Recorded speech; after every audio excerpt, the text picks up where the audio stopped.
Human sa paghasa sa Talisay City Police sa mga posibleng anggulo sa pag-ambush patay sa veterinarian nga si Dr. Neil Buligaw, nakatutok na karon sila sa Anggulong Negosyo. Si Chona Carrion sa report. Nagtuyok karon ang imbestigasyon sa Talisay Police sa negosyo sa biktima. Nasuta nga daghang negosyo si Dr. Buligaw nga aduna kini mga nakabikil. Si Buligaw aduna negosyo nga namaligya sa karing baboy sa Carbon Public Market. Aduna nay pangalan sa gingong mastermind ang kapulisan sa pag-ambush patay sa biktima. Apan padayon karon silang nangita og dugang ebidensya. Nasuta usab nga mga suspect sakay sa tulo ka motorsiklo sa pagpamanhig pinaagi sa CCTV footage nga nakuha sa kapulisan. We found out that there are some frictions in some of those business undertakings.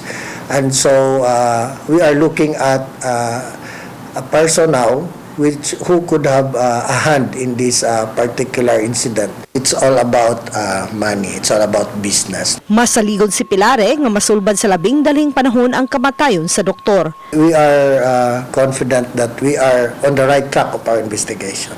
Uban ni Godfrey Relien, Chona Carrion, Balitang Bisdak.